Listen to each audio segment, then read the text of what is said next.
Welcome to Infidelity Diaries. Explore the secrets and stories of infidelity with us. My name is Elizabeth, and I'm a professor at one of the best universities in the city. Every day, I see hundreds of students, their eyes full of ambition and hope. But one day, one of them made me forget about professional boundaries, sweeping me into a whirlwind of passion and doubt.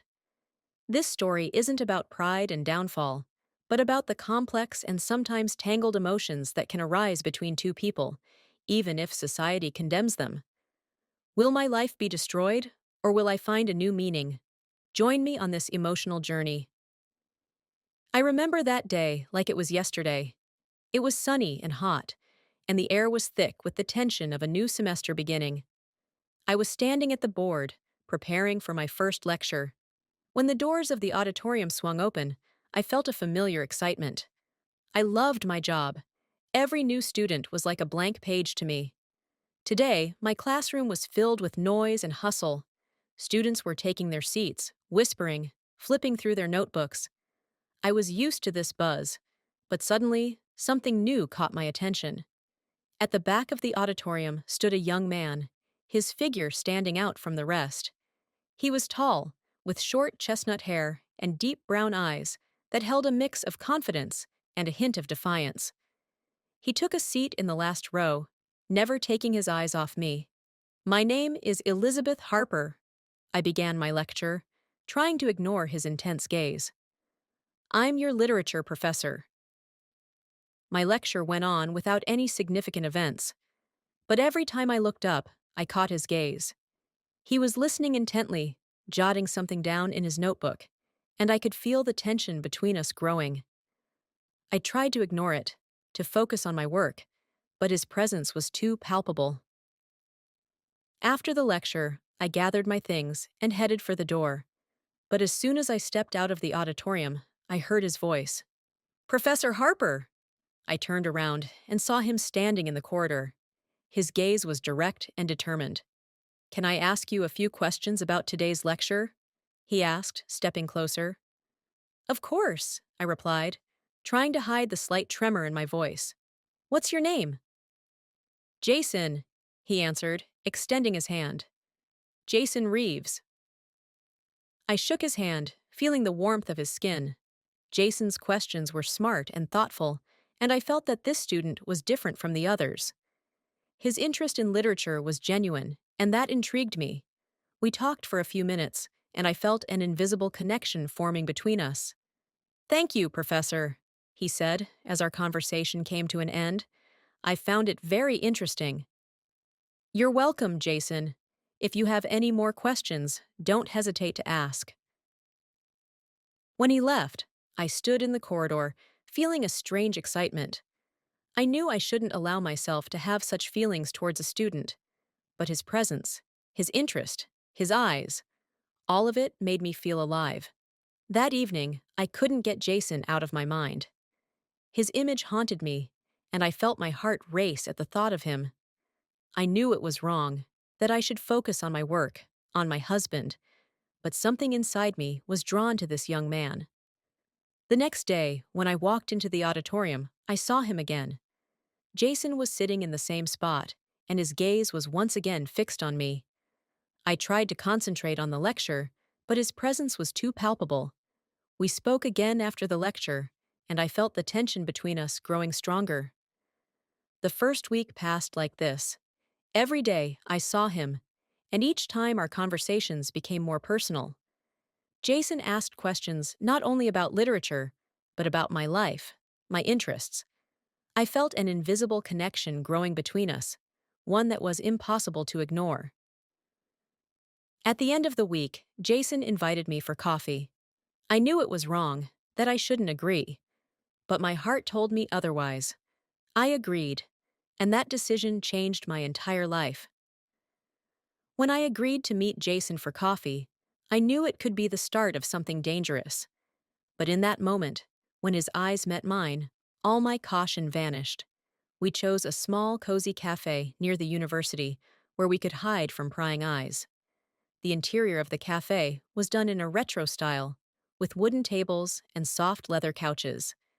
The music played softly, creating an atmosphere of warmth and intimacy. I arrived early to calm myself down and prepare for the meeting. I chose a table by the window, overlooking the evening city bathed in the soft glow of streetlights.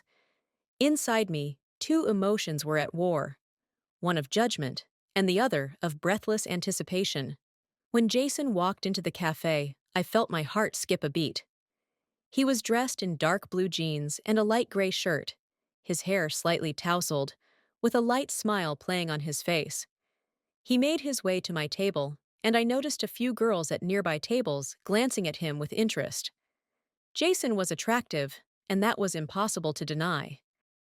"Hello, Elizabeth," he said, sitting down across from me. "Thank you for agreeing to meet." "Hello, Jason," I replied, trying to hide my nervousness. "I'm glad you invited me." We placed our orders, and while we waited for our drinks, the conversation started on neutral topics. We talked about books, movies, music, everything that connected us. I felt my tension gradually fade, replaced by a genuine interest in this young man. "Elizabeth," Jason suddenly said, his voice becoming serious, "I want to get to know you better, not just as a professor, but as a person." His words felt like a challenge, and I sensed something new awakening inside me. At first, I tried to stay within the lines, but his sincerity and openness disarmed me. "You know, Jason," I began, looking into his eyes, "I haven't felt this alive in a long time. In recent years, my life has been too predictable, too proper.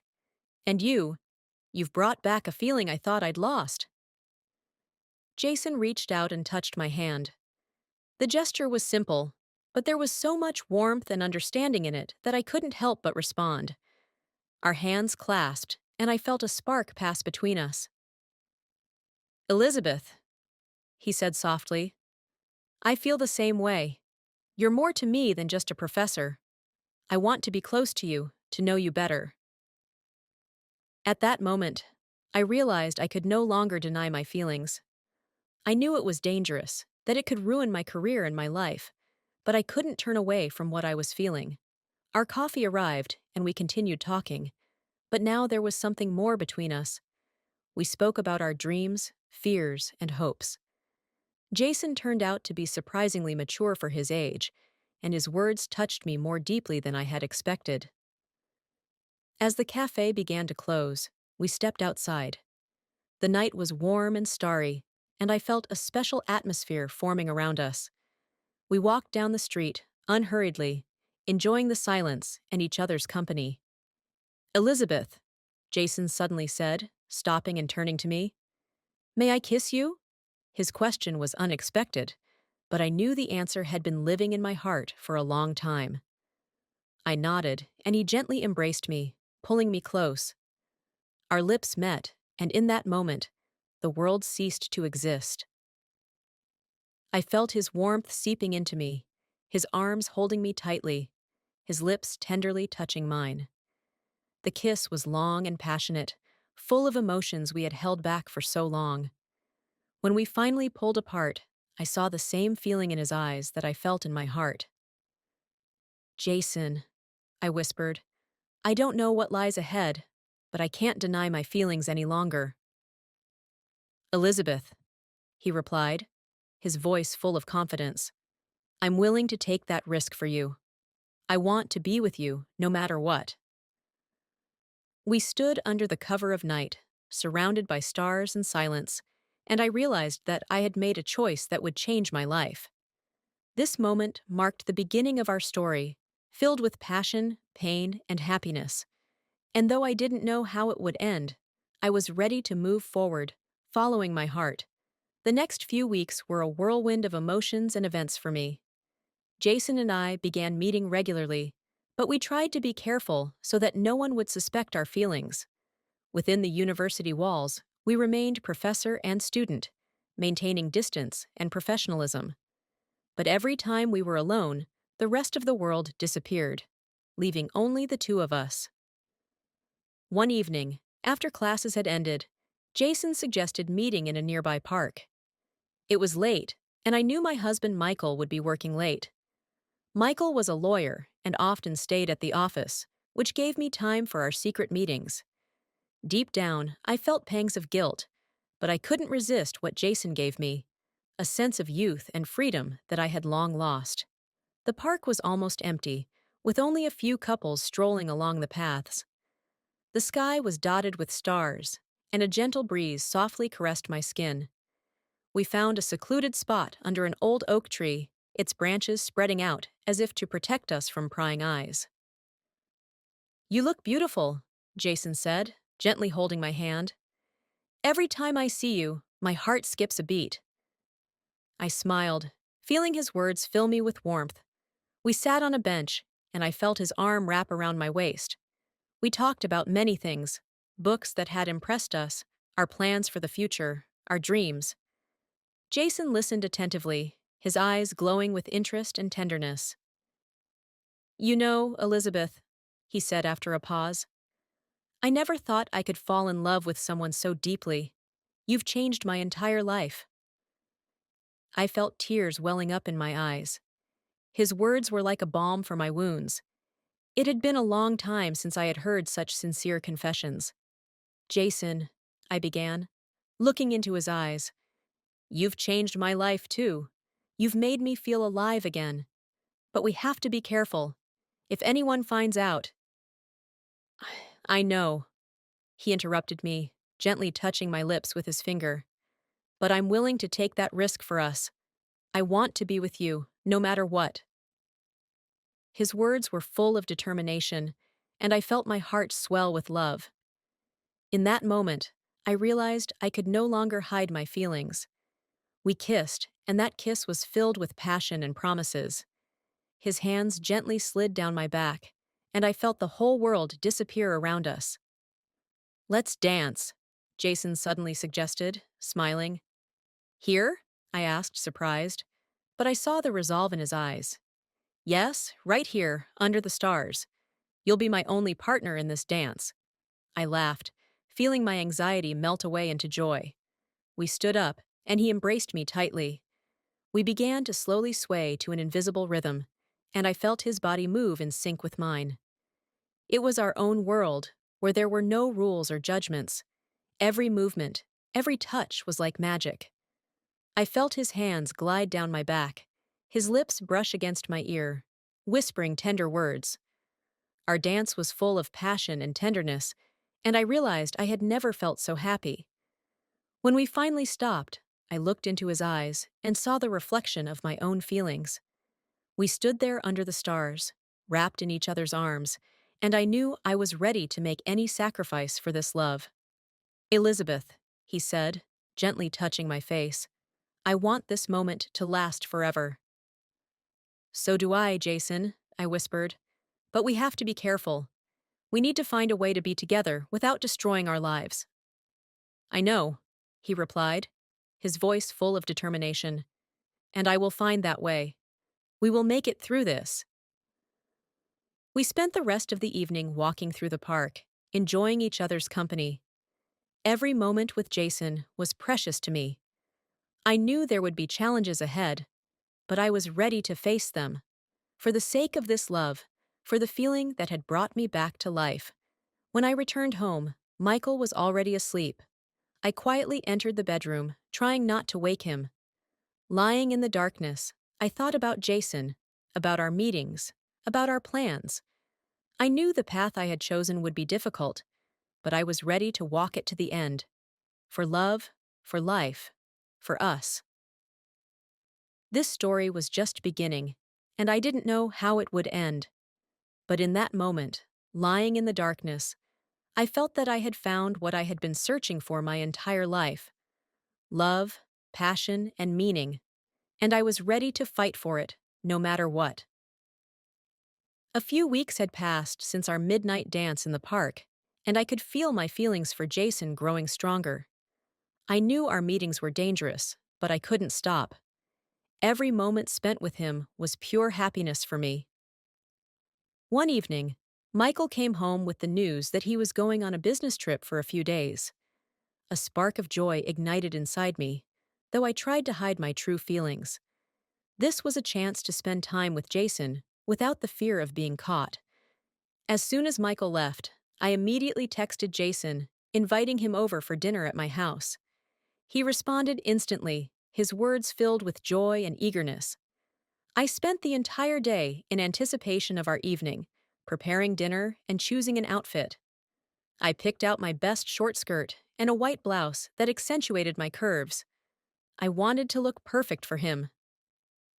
In the evening, when Jason arrived, I greeted him at the door. His eyes lit up when he saw me, and I felt my heart race. "You look stunning," he said as he entered the house. "I can't believe this is real." "Thank you, Jason," I replied, feeling my cheeks flush. "I'm so glad you came." We sat down at the table, and I served dinner. We talked, laughed, and enjoyed each other's company. Every look, every touch from him made the evening special. I could feel the tension between us growing, our bodies drawn to each other. After dinner, we moved to the couch, and I poured us some wine. We continued talking, but now our words were softer, more intimate. Jason gently embraced me, and I felt his lips brush against my ear. "Elizabeth," he whispered, "I can't wait any longer." I turned to him, our eyes met, and I saw the same desire in his gaze that burned within me. We began to kiss, at first gently, then more passionately. His hands glided over my body, and I felt the fire of desire ignite within me. We slowly moved to the bedroom, our kisses becoming more greedy and demanding. I felt his hands undressing me, his lips exploring every inch of my body. When we fell onto the bed, I was completely surrendered to the moment. Jason was gentle and attentive. His touch was like electric sparks penetrating my very core. He kissed me, caressed me, explored me. I felt his hands trace every line of my body, his lips leaving trails of warmth on my skin. It was more than just physical pleasure. It was a connection of souls, a true union. I embraced him, feeling our hearts beat in unison. We savored every moment, every movement. I felt waves of pleasure wash over me, one after another, and each time I reached the peak, I heard Jason whispering my name. It was unforgettable, and I knew this evening would stay in my memory forever. When we finally stopped, I lay in his arms, feeling his breath gradually calm. We were exhausted but happy. I nestled closer to him, feeling his warmth and strength. "Elizabeth," Jason softly said, gently kissing my forehead. "I never thought I could love someone this much." "Me too, Jason," I replied, looking into his eyes. "You've made me the happiest woman in the world." We lay in silence, basking in each other's closeness. In that moment, I realized that I was ready to make any sacrifice for this love. Jason was everything to me, and I couldn't imagine my life without him. After that unforgettable night with Jason, I felt as if I were floating on clouds. We spent every free minute together, enjoying our secret world, where there was no place for judgment or prohibitions. But reality always brings us back down to earth, and soon I began to feel the shadow of doubt and fear creeping up on us. Michael returned from his business trip, and I tried to act as usual. But our conversations were short and formal, and I sensed that he had begun to notice the changes. I tried to convince myself that everything was under control, but inside, my anxiety was growing. One evening, when Michael was working late, Jason came over. We decided to spend the evening quietly, enjoying each other's company. I prepared a light dinner, and we sat in the kitchen, talking and laughing. "Elizabeth," Jason began, his voice serious, "I think we need to talk about our future." I froze at his words. I knew this conversation was inevitable, but I wasn't ready for it. "What do you mean?" I asked, trying to hide my anxiety. "I love you," he continued, looking into my eyes, "and I don't want to hide anymore. I want to be with you openly, without fear and lies." His words struck like lightning.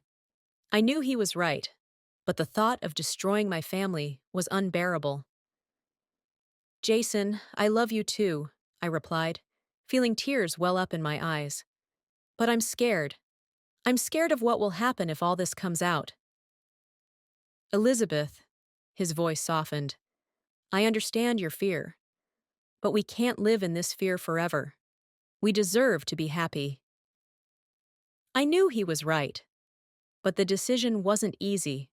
We spent the evening in each other's arms, discussing our feelings and future. I understood that this conversation was only the beginning and that difficult decisions awaited us ahead. In the following days, I tried to focus on work, but thoughts of Jason wouldn't leave me alone. We continued to meet, but the tension was growing. I felt that we were standing on the edge, and each step could lead to disaster. One evening, when I returned home, Michael was waiting for me in the living room. His face was grim, and I felt my heart clench inside. Elizabeth, he began, his voice cold, we need to talk. I sat down opposite him, feeling fear engulf me. Michael handed me his phone, where a message from Jason was open on the screen. What does this mean? He asked, looking me in the eyes. The world crumbled around me. I realized that my secret was out, and there was no turning back. Michael, I began, trying to hold back tears. It's not what you think. Not what I think, he interrupted, his voice trembling with anger. You're cheating on me, Elizabeth. How could you? I couldn't lie anymore. Tears poured from my eyes, and I felt my heart break into pieces. I'm sorry, I whispered. I didn't want it to turn out this way. But I fell in love with him. I can't control it. Michael stood up, his face full of pain and disappointment. I thought we were happy, he said, his voice full of bitterness.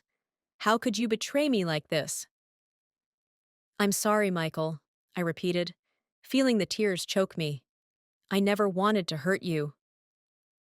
He was silent for several minutes, then said, I think we need time to think things over.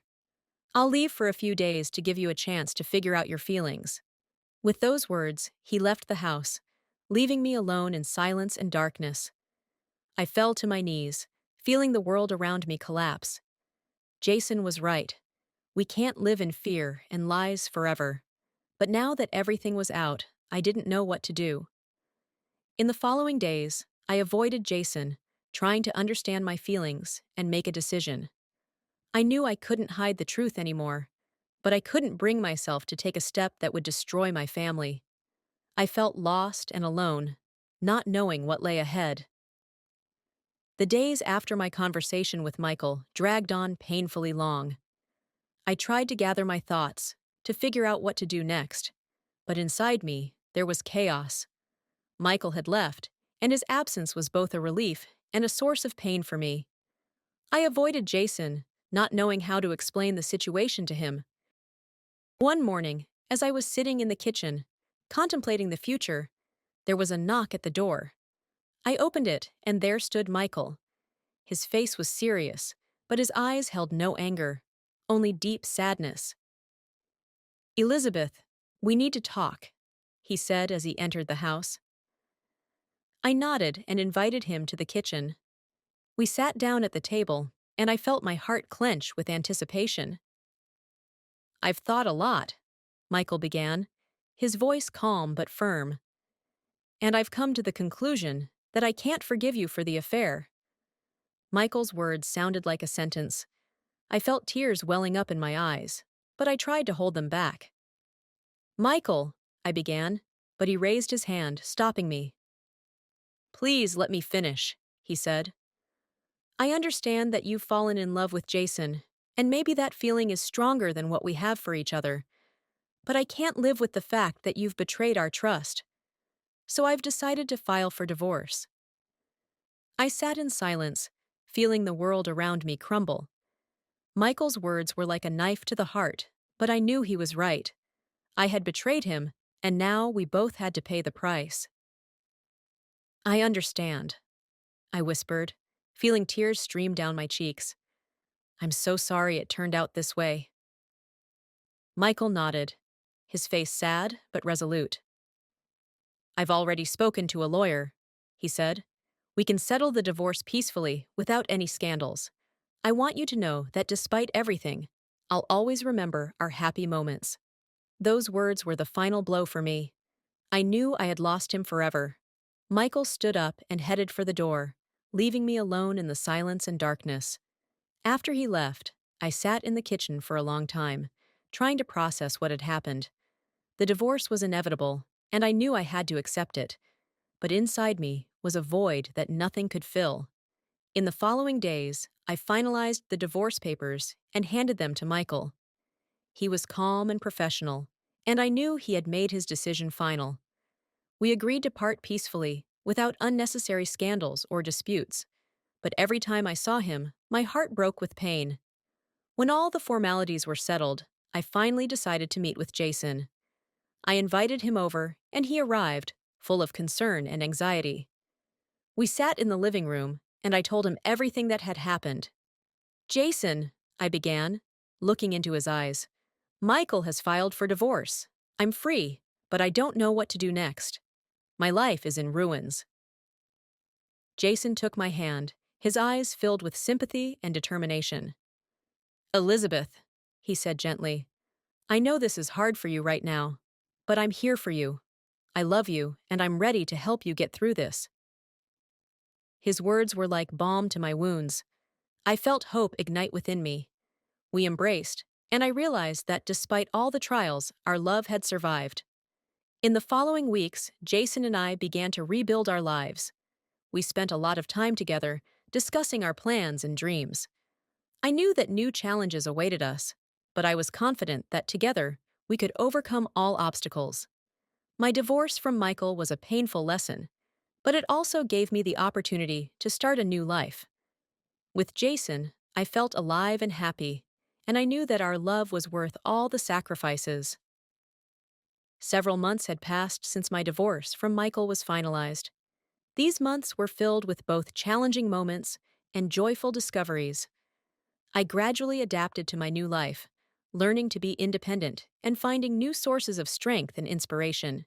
Jason remained by my side, supporting me every step of the way and making each day special. We moved into a small, cozy house on the outskirts of the city, surrounded by green trees and blooming gardens. This house became a symbol of a new beginning for us, a place where we could build our future without fear or lies. Life with Jason was full of love, passion, and laughter. We found harmony and happiness in the simple things, savoring every moment together. One warm summer evening, we were sitting on the porch of our house, enjoying the sunset. I leaned against Jason, feeling his warmth and confidence. "Elizabeth," he began, looking at me with tenderness, "I'm so happy that you're in my life. You've changed me and made me a better person." I smiled, feeling his words fill my heart with joy. "I'm happy too, Jason," I replied. "You've given me back the joy of life and showed me what it means to be truly loved." We sat in silence, enjoying the sunset, when Jason suddenly stood up and turned to me. His eyes were shining with determination and love. "Elizabeth," he said, getting down on one knee and holding out a small box. "I know our story has been complicated and full of challenges, but I want to spend the rest of my life with you. You are my one and only. Will you marry me?" My heart raced, and I felt tears of joy streaming down my cheeks. I couldn't believe this moment had arrived. "Yes, Jason," I answered without hesitation.